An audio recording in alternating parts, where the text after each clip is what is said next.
Good morning, students. Today we are going to learn a new grammar lesson, punctuation mark.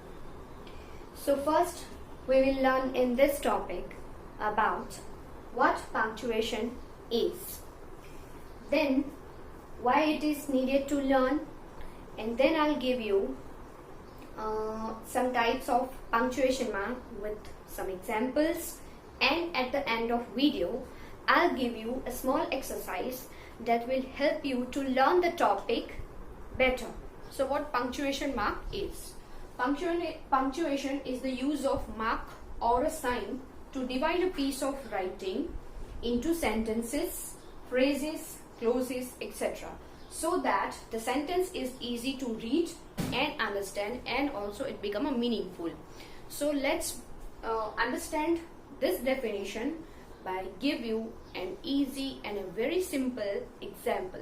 So here is the example. No smoking in this compartment, said the inspector to the traveller. I am not smoking, was the traveller reply. You can see here there isn't get any type of meaning that you can understand. So now you can understand what is the power of punctuation mark. By using the punctuation mark, you can easily get the meaning of what the paragraph or the sentence want to convey. What is the emotion that whatever the writer they want to convey to you. Whenever we try to write anything, so punctuation mark it is most necessary, because while we are speaking or talking, we get pause. Why we get pause? Because here we are ending whatever we say. So this pause that become punctuation mark. But when it is come to writing, the writer must use the punctuation mark, because whatever he want to convey, without punctuation mark it cannot possible to get the meaning or emotion what he want to convey into his writing. So now I hope you understand what the punctuation marks needed in writing as well as in speaking.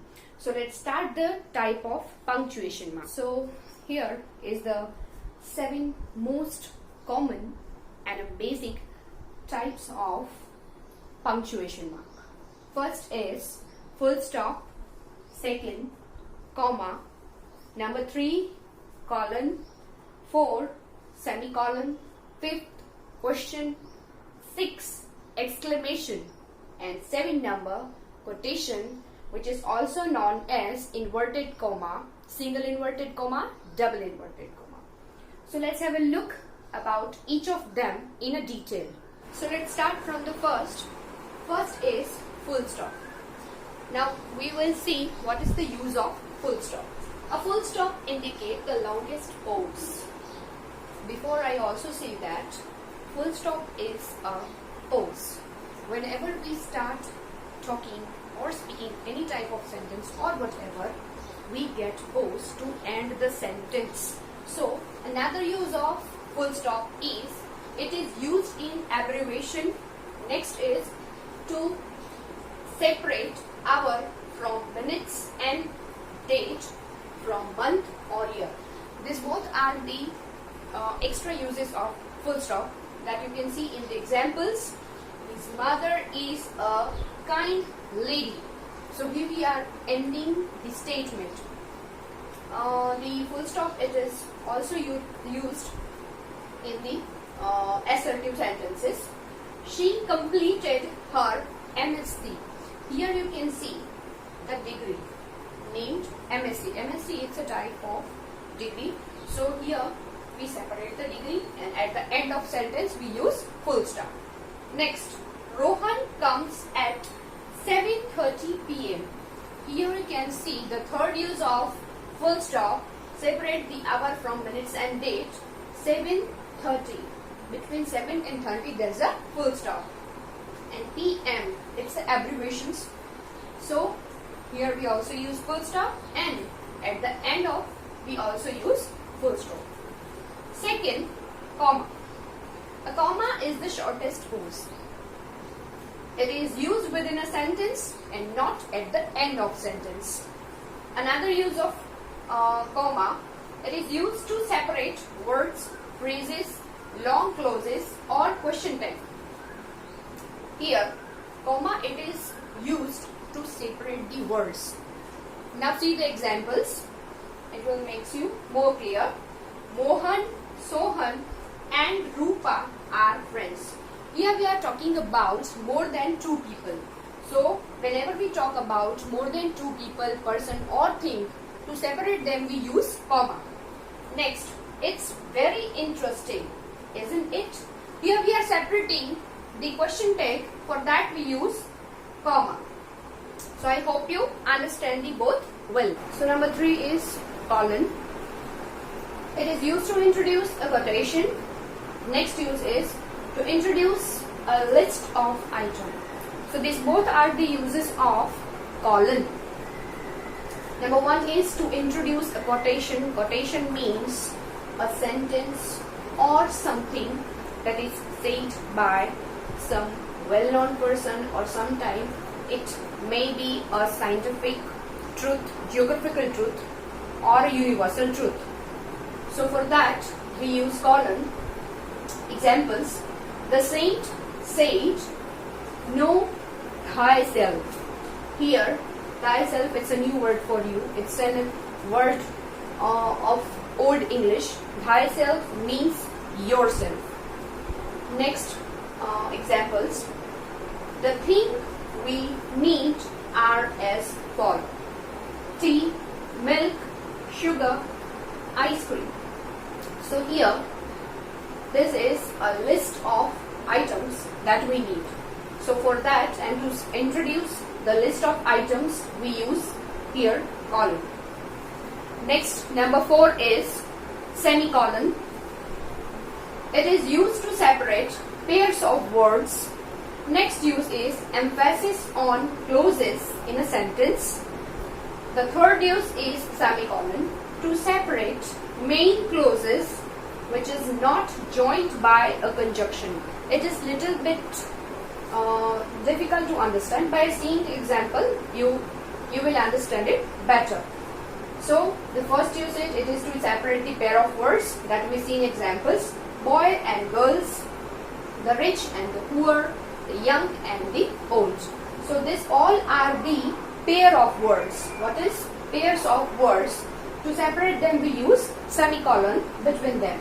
Next is emphasis on clauses in a sentence. He was an intelligent student. He stood first in class. So this is a clause. Clause means a group of words. He was an intelligent student. He stood first in a class. Number 3 is to separate main clauses not joined by a conjunctions. So the next examples: he wanted houses to live, good food to eat and clothes to wear. So this all are the clause which is not joined by using conjunctions, and for that, to separate them we use semicolon between all of them. So here colon and semicolon. So number 5th is question mark, or you can say interrogation mark. So is used at the end of interrogative sentence. Now what is interrogative sentence? That we will learn in the next video in this types of sentences. So, and the next use is at the end of question tag, that we all know. So the examples are: when did you come? At the end of question we use question mark and not the full stop. Next example: she is beautiful, isn't she? So it's an example of question tag. So to question tag, in question tag we use a comma also, and at the end we use question mark. Next is exclamation.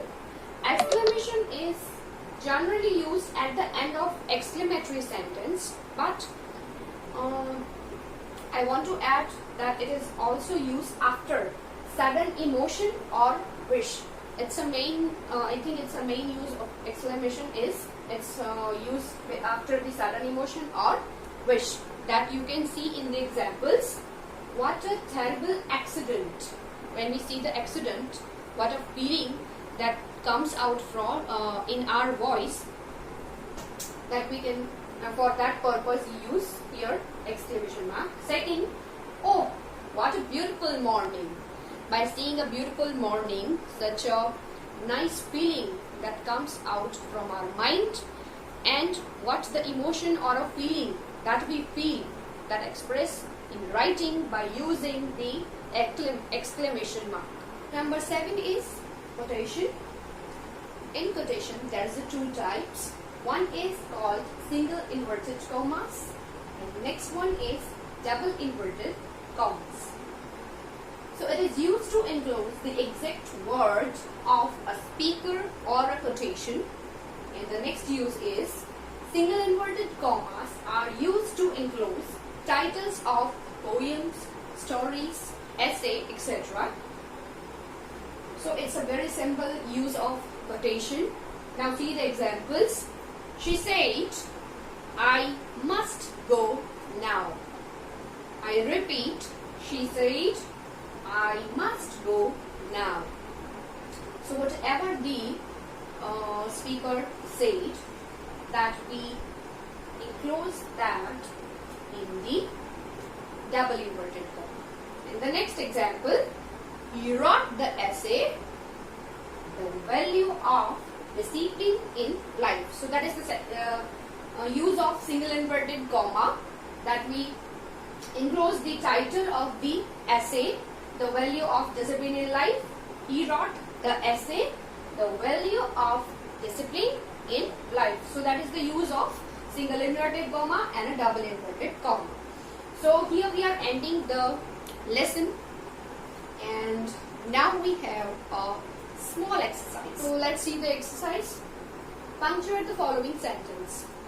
First, he said, I shall never talk to him. Second sentence, remember the proverb, honesty is the best policy. Number 3, hooray, our team won the match. Number 4, he is hard-working boy. Number 5, we wanted to go out, but it started raining. Number 6, did you meet her?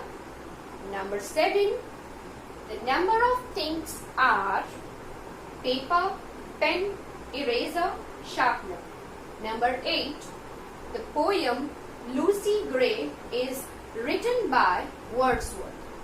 So here are all the sentences that you have to punctuate them, except punctuation mark. There is a small mistakes in the sentence that you should correct it and rewrite again and tell me what is the mistake. Thank you.